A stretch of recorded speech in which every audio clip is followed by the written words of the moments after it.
दोस्तों नमस्कार। ना कोई जांच होती है, ना कोई इंक्वायरी बैठती है, ना ही कभी फाइल खोलकर देखा जाता है कि दरअसल किस धंधे के जरिए इस देश में किस तरीके की लूट हो रही है। दुनिया भर के अखबारों में सब कुछ छप जाता है, लेकिन भारत सरकार को इसकी जानकारी नहीं होती है।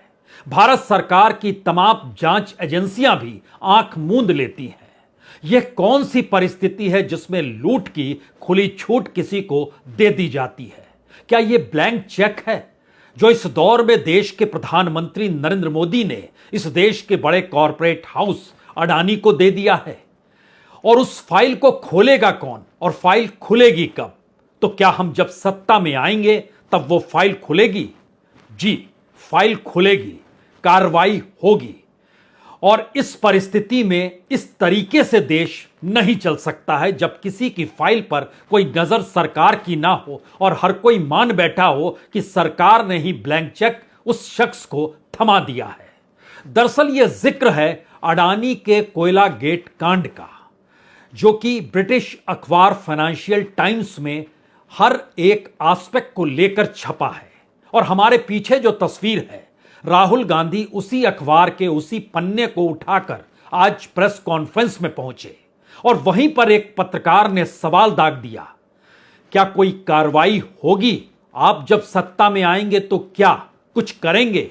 और उसके बाद राहुल ने संकेत इस बात के खुले तौर पर दिए, फाइल हर खुलेगी, जांच हर किसी की होगी। और यह प्रक्रिया अगर इस देश के भीतर में राहुल गांधी ने जो जिक्र किया कि हमने संसद के भीतर, सार्वजनिक सभाओं के भीतर और प्रेस कॉन्फ्रेंस के भीतर भी जितने मुद्दे इस तरीके से उठाए हैं, कैसे करप्शन हो रहा है और सरकार कोई जांच करती नहीं है, तो क्या यह ना माना जाए कि उसको ब्लैंक चेक थमा दिया गया है? दरअसल कोयला गेट के साथ साथ 12,000 करोड़ के घोटाले का जिक्र जो अखबार की रिपोर्ट में छपा, और उसमें सिलसिलेवार तरीके से इस बात का जिक्र है कि दुनिया के अलग अलग हिस्सों में जो बिचौलिए बैठे हुए हैं उनकी भागीदारी कैसे होती है। इस रिपोर्ट में इस बात का जिक्र है कि किस तरीके से इंडोनेशिया से जहाज में कोयला लदकर जब गुजरात के मुंद्रा पोर्ट पर पहुंचता है तो उसके बाद उसकी कीमत कैसे बढ़ जाती है और इस देश के भीतर में कोयला और बिजली की कीमत कितनी बढ़ गई और उसका लाभ कैसे सरकार ने अपनी नीतियों के आसरे और किसी को नहीं अडानी को पहुंचा दिया। तो फाइनेंशियल टाइम्स की इस रिपोर्ट के आसरे राहुल गांधी ने आज यह जरूरी समझा कि संकेत देना चाहिए कि इस देश के भीतर में बहुत दिनों तक यह स्थिति नहीं चलेगी। और इसीलिए कांग्रेस इलेक्शन कमेटी की बैठक बीच में छोड़कर आज वो प्रेस कॉन्फ्रेंस के लिए सामने आ गए। और उसके बाद उन्होंने जिन बातों का जिक्र किया उसमें पहला हिस्सा यही था कि जब दुनिया भर के अखबारों में इस तरीके की रिपोर्ट आ रही है तो सरकार ने क्या वाकई ब्लैंक चेक दिया हुआ है? जरा सुनिए उनकी बात।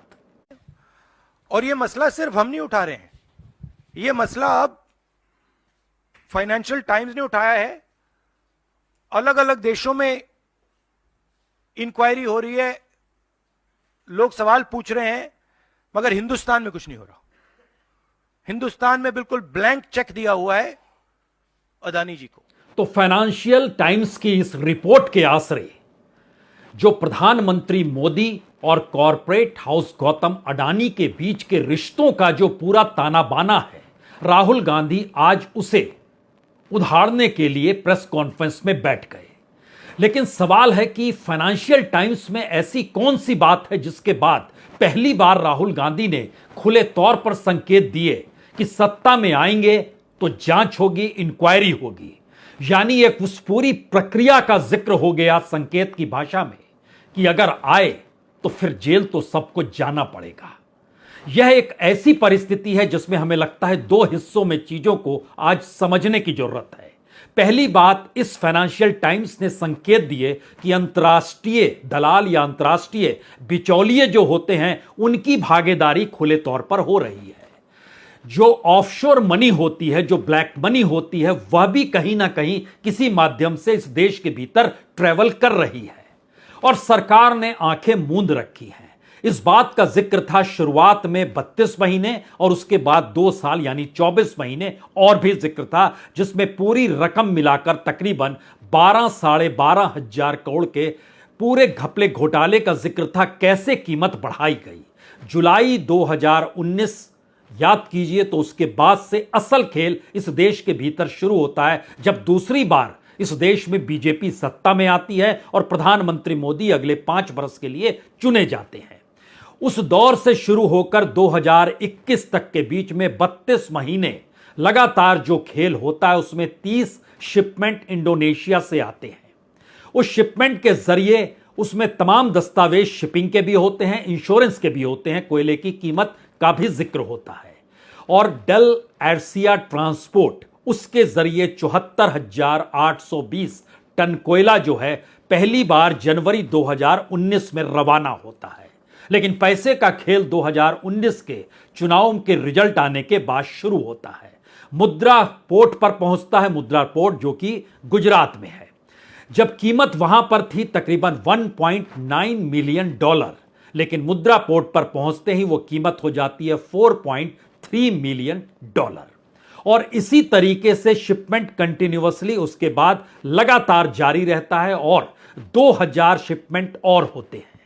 कीमत वहां पर लगती है $139 मिलियन और यहां आते आते वो बढ़कर हो जाता है $215 मिलियन। इसी तरीके से बढ़ता और अंतर्राष्ट्रीय तौर पर 3 बिचौलिए जो मिडिलमैन का नाम लिया गया, उसमें एक ही लिंगोस है जो ताइपाई के हैं, दूसरे टॉरस कमोडिटीज जनरल ट्रेडिंग जो दुबई से जुड़े हैं, तीसरा पैन एशियन ट्रेड लिंक है जो सिंगापुर से जुड़ा हुआ है। सवाल यह था कि इस दौर में सरकार ने लगातार कहा कि जितनी भी शेल कंपनियां थी, ऑफशोर मनी थी, वो सबों पर सरकार ने रोक लगाई है। लेकिन इस रिपोर्ट के जरिए जब यह निकल कर आया कि दरअसल जुलाई 2021 के बाद से जो इंपोर्ट के हिसाब से जानकारी दी जा रही थी, उसमें अडानी समूह ने कोयला स्रोत के लिए जो संस्थानों को कुल भुगतान किया वह $4.8 बिलियन का था। और वो कैसे बढ़ता है, किस तरीके से बढ़ता है, ये पूरा कच्चा चिट्ठा। और उसमें एक चीज और जानिए, ये 3 नाम जो हमने लिए उसमें 2 नाम बड़े महत्वपूर्ण हैं जिसका जिक्र इस रिपोर्ट में किया गया है और जिसका जिक्र राहुल गांधी अपनी बातों के जरिए कहना चाह रहे थे कि कोई जांच होती क्यों नहीं है। उसके पीछे था, रिपोर्ट के भीतर था कि दरअसल हाई लिंगोस से जो आयात किया गया वो दरअसल प्रोपराइटर है, ताइवानी बिजनेसमैन है, चांग चुंग लिंग। ये अडानी जी के 3 लिस्टेड कंपनी में सबसे बड़े शेयरधारक के तौर पर 2011 में ही जुड़े थे। और दूसरा जो पैन एशिया है, यह सिर्फ अडानी ग्रुप ही इनका एकमात्र ग्राहक भारत के भीतर है, दूसरा कोई नहीं है। यानी जुड़ाव और नजदीकी इतनी ज्यादा है। इसीलिए राहुल गांधी ने आज पहली उंगली इस बात को लेकर रखी कि इसकी जांच होती क्यों नहीं है और इसके पीछे कौन है। क्या इस देश के भीतर हर कोई जान चुका है? जरा सुनिए। प्रधानमंत्री अडानी जी की इंक्वायरी क्यों नहीं करा रहे हैं? एक बार नहीं, अनेक बार सवाल उठे हैं।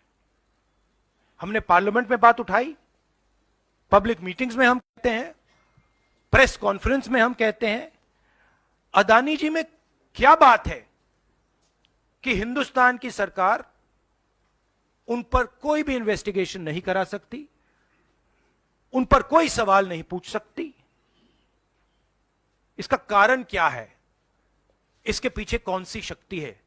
पूरा देश जानता है। दरअसल यह जांच का मुद्दा इसलिए बड़ा है क्योंकि मौजूदा वक्त में अगर जांच की फाइल खुलेगी तो वो फाइल सिर्फ एक कॉरपोरेट हाउस और उसके तमाम बिजनेस को लेकर सीमित नहीं रहेगी। क्योंकि जिस बात का जिक्र हुआ कि आप ब्लैंक चेक दे दिया गया है, तो ब्लैंक चेक देने के साथ साथ कुछ नियम कायदे भी इस देश में उसके अनुकूल बनाने की परिस्थिति में सरकार आकर खड़ी हो चली है। तो क्या जिस बात का जिक्र राहुल गांधी कहना चाहते हैं कि फाइल खुलेगी, जांच होगी, तो क्या उस फाइल और जांच के साथ यह भी बताया जाएगा और यह भी बात सामने आ सकती है किस तरीके से इस देश में खनिज संसाधनों को लेकर नियम कायदे बदले गए। यहां तक कि राष्ट्रीय खनन नीति जो बनी उसको भी 2 बरस के भीतर कैसे बदल दिया गया। यहां तक कि जो कोल ब्लॉक्स दिए जाते थे उसको लेकर भी नियम कायदे बदले गए और बिड अगर लगाने कोई नहीं पहुंचा या ऐसे हालात बना दिए गए कि बिड लगाने कोई ना पहुंचे तो एकमात्र शख्स को कोल ब्लॉक्स देते चले जाएं। क्या इस देश के भीतर में जिसके पास कोयला खदान है, जिसके पास कोयला को लाने ले जाने का पूरा कॉन्ट्रैक्ट उसी के पास है, चाहे वो पोर्ट पे आए, चाहे वो एयरपोर्ट पे आए, चाहे वो रेलवे के जरिए ट्रेवल कर रहा हो, और उसके बाद अगर उसी के पास पावर प्लांट का भी लाइसेंस है और नियम कायदे उसी के हिसाब से चल रहे हैं, तो यह फाइल कैसे खुलेगी? हमें लगता है कि इन बातों का जिक्र इसलिए बड़ा महत्वपूर्ण हो चला है क्योंकि जिस वक्त सरकार ने आत्मनिर्भर भारत अभियान की शुरुआत की थी, अगर उस दौर को याद कीजिएगा तो उस समय इस देश में कोयले का संकट एकाएक आके खड़ा हो गया था और भारत के भीतर के जो कोयले से चलने वाले पावर प्लांट थे वहां पर यह संकट कहीं ज्यादा गहरा गया कि कैसे स्थिति बिगड़ गई। कोल इंडिया की लापरवाही कहें या उसके भीतर का भ्रष्टाचार कहें, जिन भी परिस्थितियों में कहे उस समय निशाने पर कोल इंडिया भी आया, लेकिन यह भी समझना होगा भारत के भीतर कोयले का संकट और कोयला बाहर से लाया जा रहा है, सरकार इजाजत दे रही है, कीमत मनचाहे तरीके से लगाई जा रही है, जबकि दुनिया के 5 बड़े कोल उत्पादकों में से भारत एक है। अगर पहले नंबर पर अमेरिका है, दूसरे नंबर पर रूस है, तीसरे नंबर पर चीन है, तो भारत भी 5वें नंबर पर खड़ा। और यह परिस्थिति बहुत साफ तौर पर बतलाती है कि भारत से पहले ऑस्ट्रेलिया, चीन, रूस और अमेरिका है। और भारत कोल इंडिया की जो जानकारी है उसके मुताबिक 300 अरब टन कोयले का भंडार भारत में है, जो कोल इंडिया कहती है। तो क्या लापरवाही थी, अक्षमता थी, सरकार की नीतियां कॉरपोरेट के अनुकूल हो रही थी, यह कौन सी परिस्थिति थी? क्योंकि जब आप इसमें जाएंगे तो एक बात समझिए कि अगस्त 2020 में खनन मंत्रालय ने पहली बार खनन और खनिज अधिनियम 1957, जिसको MMDR एक्ट कहते हैं, उसमें 9 बड़े फेरबदल किए और इस फेरबदल का प्रभाव 2 ही सबसे बड़ा था। पहला प्रभाव था इस देश के भीतर में जो निजी कंपनियां हैं अब वो भारत के खनिज संसाधनों पर कब्जा कर सकती है।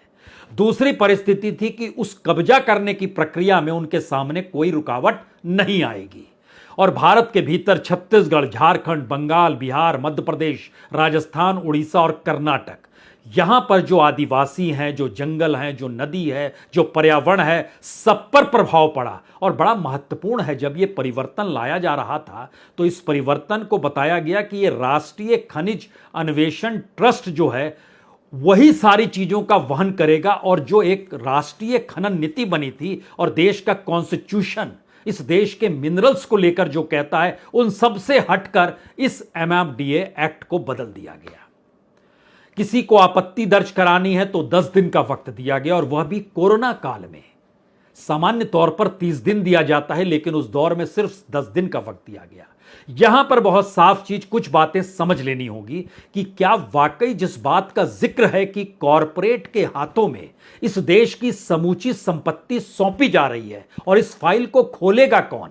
अगर फाइल खुलेगी तो सवाल कॉरपोरेट का नहीं होगा, सवाल तो सरकार का होगा, उसकी नीतियों का होगा, उसके ब्लैंक चेक का होगा। और इसीलिए वो घबराती और कतराती है कि कोई इन्वेस्टिगेशन ना हो, क्योंकि जो एक्ट में परिवर्तन किया गया उसमें पहला लाइन था कि खनन से जुड़ी प्राइवेट कंपनी को खदानों के साथ संभावित खदान क्षेत्रों की जांच पड़ताल की अनुमति दी जाती है और इस पर जो वो रिसर्च करने को कहेंगे उसका खर्चा राष्ट्रीय खनिज अन्वेषण ट्रस्ट यानी भारत सरकार उठाएगी। इससे पहले अभी तक किसी खदान में खनन के लिए योजना जो चिन्हित के लिए जो किया जाता था कि यह कोर खनन क्षेत्र है, उसमें या उन जगहों के सटे हुए जगहों पर प्राइवेट पार्टीज को जाने की इजाजत नहीं थी, इजाजत मिल गई। और जिन प्राइवेट कंपनी या प्राइवेट कंपनियों को इसकी इजाजत मिली गई उनको पूरी तरीके से खनन के लाइसेंस कैसे मिलेंगे, अब इसका भी फैसला वही करने लगे। और कंपनी अगर जो लीज पर जिस जमीन को लेती है उस दायरे में आदिवासी रह रहा है, नदी आ रही है, जंगल है, उससे बेफिक्र होकर वह कहीं भी खनन कर सकता है और इसको कानूनी तौर पर सही माना जाएगा। अब यहां एक और सवाल था कि जो स्थिति इससे पहले कैप्टिव और नॉन कैप्टिव खदानों को लेकर थी, उसका अंतर खत्म कर दिया गया। जो खनिज के ब्लॉक थे उसको व्यावसायिक खनन के लिए प्राइवेट कंपनियों के हाथों नीलाम कर दिया गया। होते होते होते होते स्टैंप ड्यूटी तक कम कर दी गई और डिस्ट्रिक्ट मिनरल फंड एक बनाया गया था, जिसके जरिए जनता के हितकारी जो नीति होती थी उसके भी मूल उद्देश्य को खत्म कर दिया गया। तब यह सवाल उठा कि उससे एक बरस पहले 2019 में सुप्रीम कोर्ट के दिशा निर्देश के तहत जो राष्ट्रीय खनिज नीति बनी थी उसको भी इसके जरिए उलट दिया गया, जो नया एक्ट पास हुआ। और एक ऐसी परिस्थिति बन गई कि भारत के भीतर राष्ट्रीय खनिज नीति और संविधान के खिलाफ की परिस्थितियों ने सभी प्राकृतिक संसाधनों पर जो लिखा हुआ है संविधान में हमारी साझा राष्ट्रीय विरासत है, वह भी प्राइवेट विरासत के तौर पर चली गई। सवाल 12,000 करोड़ भर का नहीं है, सवाल तो उस पूरी फाइल के खुलने का है, उस पूरी जांच की प्रक्रिया का है, जिसके जरिए इस देश के भीतर में निजीकरण को कैसे राष्ट्रीय संपत्ति के साथ ना सिर्फ जोड़ा गया बल्कि उनके हवाले कर दिया गया। और यह स्थिति चौंकाने वाली इसलिए भी है क्योंकि इस देश के भीतर में लगभग दर्जन भर खदान जो हैं वो अडानी से हैं।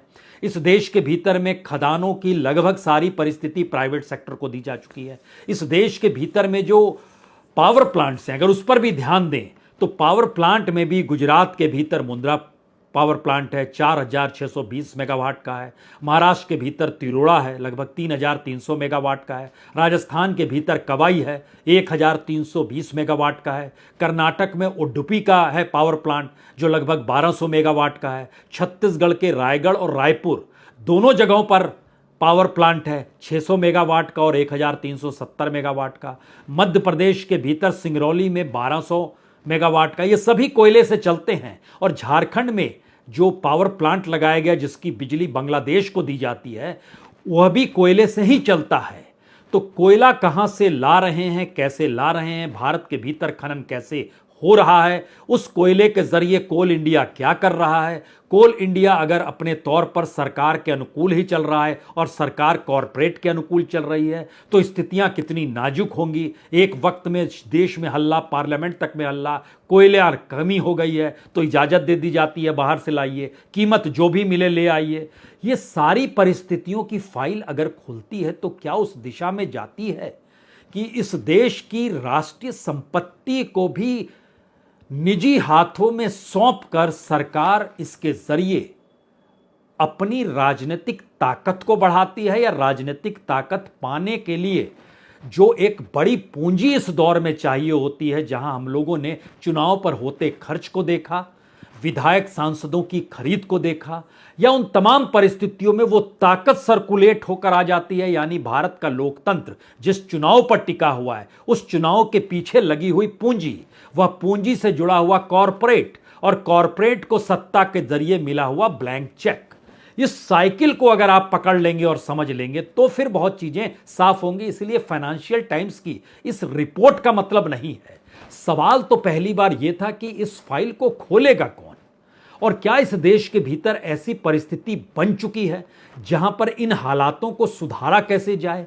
क्योंकि एक सवाल राहुल गांधी से और भी पूछा गया था, जब इस देश के भीतर के जो कॉरपोरेट हाउसेज हैं और जो इस देश के भीतर में तमाम इंफ्रास्ट्रक्चर को संभाले हुए हैं, खुद राहुल गांधी ने कहा देखिए हर क्षेत्र में इस दौर में अडानी का जुड़ाव है।